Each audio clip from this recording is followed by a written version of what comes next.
Praise the lord. Welcome to gospel sandbox public speaking readiness program. ఈరోజు మనం మాట్లాడుకోబోతున్న అంశం ఏంటంటే the red letter Bible. So ఈ యొక్క రెడ్ లెటర్ బైబిల్, దాని యొక్క చరిత్ర, దాని యొక్క థియాలజీ, మరి దాని యొక్క విశిష్టత, అలాగే మరి దాంట్లో ఉన్నటువంటి కొన్ని శాంపిల్ బైబిల్స్ మనం ఈరోజు చూడబోతున్నాం. అసలు ది రెడ్ లెటర్ బైబిల్ అంటే ఏంటంటే, మరి మనం న్యూ టెస్టిమెంట్ మనం చదువుతున్నప్పుడు యేసు ప్రభు గారు మరి ఆయన స్వయంగా మాట్లాడినటువంటి మాటలు మనం చూస్తూ ఉంటాం కదా. మరి ఆయన స్వయంగా మాట్లాడినటువంటి మాటలు మరి రెడ్ లెటర్లో ప్రింట్ చేయడం జరిగింది. ఇదందరికీ మనలో చాలా మందికి తెలుసు కదా. మరి రెడ్ లెటర్ బైబిల్ అంటే యేసు ప్రభు గారు స్వయంగా మాట్లాడిన మాటను రెడ్ కలర్లో ప్రింట్ చేశారు అని చెప్పేసి మనకి తెలుసు. మరి దీని యొక్క ప్రాముఖ్యత, మరి అలాగే దీని యొక్క థియాలజికల్ అలాగే మరి హిస్టరీ పరంగా చూస్తే కనుక, మరి 1899లో మరి లూయిస్ కాప్చ్ అనేటువంటి ఒక ఆయన జనరల్గా ఒకసారి బైబిల్ చదువుతున్నప్పుడు ఆయనకి ఒక ఐడియా వచ్చిందనమాట. సో ఎస్పెషల్లీ మరి లూక్ చాప్టర్ 22 verses 20 చదువుతున్నప్పుడు మరి దాంట్లో మరి నేను మీ కొరకు చిందించినటువంటి రక్తం అనేటువంటి ఒక ఆయన వచనాన్ని చదువుతున్నప్పుడు మరి ఈ లూయిస్ కాప్చ్ అనే అతనికి ఏం ఐడియా వచ్చిందంటే, మరి మన కోసం ఆ యేసుప్రభు గారు మరి రక్తాన్ని చిందించారు కదా, మరి ఆయన మాటలను రెడ్ లెటర్లో కనుక ప్రింట్ చేస్తే కనుక మరి ఆయన మాట్లాడిన మాటలను డిఫరెంట్ చేయడానికి, అంటే మిగిలిన స్క్రిప్చర్స్ అన్నీ కూడా మరి గాడ్స్ ఇన్స్పైర్డ్ వర్డ్సే, కానీ మరి యేసుప్రభు గారు స్వయంగా మన కోసం మాట్లాడినటువంటి మాటలు మరి, కాబట్టి వాటికి కొంత ప్రాముఖ్యత ఇవ్వడం కోసం ఆయనకు ఒక ఐడియా వచ్చింది. మరి ఆ ఐడియాని ఆయన ఇంప్లిమెంట్ చేసి రెడ్ లెటర్ బైబిల్ని ప్రింట్ చేయడం జరిగింది. మీకు రెడ్ లెటర్ బైబిల్ అంటే కనుక జనరల్గా మనకి న్యూ టెస్టిమెంట్లో జరుగుతుంది, ఎందుకంటే యేసుప్రభు గారు స్వయంగా మాట్లాడిన మాటలు కాబట్టి. సో ఇది దాని యొక్క చరిత్ర, అలాగే థియాలజీ పరంగా చూసినట్టు. సో మనలో చాలామంది మరి యేసుప్రభు గారు స్వయంగా మాట్లాడిన మాటల్లో దాని యొక్క ఇంపార్టెన్స్ మనం ఏంటనేది గ్రహించడానికి సిచ్యువేషనల్గా మనం దాంట్లో వాక్యం పరంగా మనకి ఆయన ఏం చెప్తున్నారు, స్వయంగా మాట్లాడే మాటలు కాబట్టి మనం దాని యొక్క ఎంత ఇంపార్టెన్స్ ఇవ్వాలి, మన యొక్క నడవడికలో కానీ మన యొక్క సిచ్యువేషనల్గా ఆ యొక్క వచనాన్ని ఎలా తీసుకోవాలన్నదాన్ని కూడా ప్రాముఖ్యత మరి మనం చూడవచ్చు అనమాట.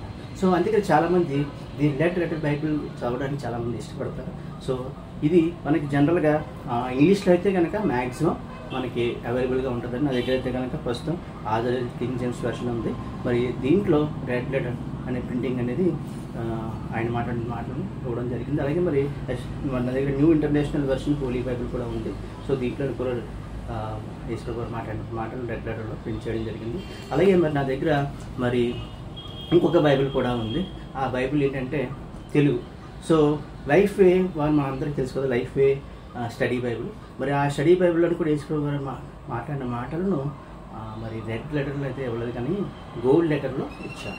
సో ఆ జస్ట్ డిఫరెన్షియేషన్ చేయడానికి కోసం ఆయన మాట్లాడిన మాటలు రెడ్ లెటర్లో కాకుండా జస్ట్ గోల్డ్ లెటర్లో ఇచ్చారు అనమాట. ఇప్పుడు ఆథరైజ్డ్ కింగ్ జేమ్స్ వెర్షన్ మనం పరిశీలిద్దాం. సో దీంట్లో కనుక ఒకసారి చూస్తే కనుక రెడ్ లెటర్ ఎడిషన్ అని ఉంటుందండి. సో మరి నెక్స్ట్ మరి చూస్తే ఇక్కడ న్యూ టెస్టిమెంట్ ఓపెన్ చేస్తే కనుక new testament of our Lord and saviour Jesus Christ, words of Christ in red. So మరి ఇక్కడ మాథ్యూస్ చాప్టర్ ఓపెన్ చేసినట్లయితే కనుక మరి ఇక్కడ మరి మాట్లాడినటువంటి మాటలు ఇది యేసుప్రభు గారు మాట్లాడేటువంటి మాటలు అనమాట. కొన్ని చాప్టర్స్ అయితే కంప్లీట్గా ఆయన మాట్లాడేటువంటి మాటలే ఉంటాయి. ఇక్కడ ఆల్మోస్ట్ లైక్ 5th చాప్టర్ చూస్తే కనుక అది ఆల్మోస్ట్ ఆయన మాట్లాడేటువంటి మాటలే. మరి 6th చాప్టర్ అయితే కంప్లీట్గా యేసుప్రభు వారు మాట్లాడేటువంటి మాటలు అనమాట. సో అలాగా మరి ఈ రెడ్ లెటర్స్లో మనం ఐడెంటిఫై చేసి యేసుప్రభు గారు స్వయంగా మాట్లాడేటువంటి మాటలు కాబట్టి ఆయన మనతో ఏం చెప్తున్నారు ఏంటి అనేది మనం జాగ్రత్తగా పరిశీలించడానికి ఆస్కారం ఉంటుంది. అలాగే మరి నా దగ్గర ఇంకొక రెడ్ లెటర్ బైబిల్ ఉందండి, న్యూ ఇంటర్నేషనల్ ఎడిషన్ అనమాట.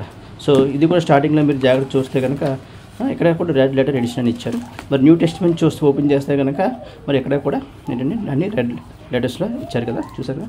సో అలాగే మరి నెక్స్ట్ తెలుగు అనేది కూడా చాలా అరుదుగా దొరుకుతుందండి మార్కెట్లో. ప్రయత్నం చేయండి, రెడ్ లెటర్ బైబిల్ తెలుగులో కనుక దొరికితే కనుక తప్పకుండా మీరు తీసుకోవచ్చు. మరి నా దగ్గర అయితే ప్రస్తుతానికి మరి లైఫ్ వే స్టడీ బైబిల్ ఉంది. మరి దీంట్లో కనుక చూస్తే కనుక న్యూ టెస్టిమెంట్ ఓపెన్ చేస్తే మరి యేసుప్రభు వారు మాట్లాడిన మాటలను మీకు అంటే ఇంచుమించు రెడ్లా కనిపించేటువంటి ఒక గోల్డ్ అనమాట, ఒక gold more than gold imitation ఉన్నటువంటి ఈ యొక్క లెటర్స్తో ఇవ్వడం జరిగింది. సో ఈ యొక్క డిఫరెన్షియేషన్ మీకు కనబడుతుంది కదా, యేసుప్రభు గారు మాట్లాడినటువంటి మాట అనమాట. ఇంచుమించు మీకు అంటే ప్యూర్ రెడ్ కాదు, కానీ at the same time gold కూడా కాదు, కంప్లీట్గా ఇంచుమించు గోల్డ్కి రెడ్కి మధ్యలో ఉన్నటువంటి కలర్లో వీళ్ళు ఇవ్వడం జరిగిందనమాట. సో యేసుప్రభు గారు స్వయంగా మాట్లాడినటువంటి మాటలు మనం గాస్పల్స్లో మనం చూడొచ్చు అనమాట.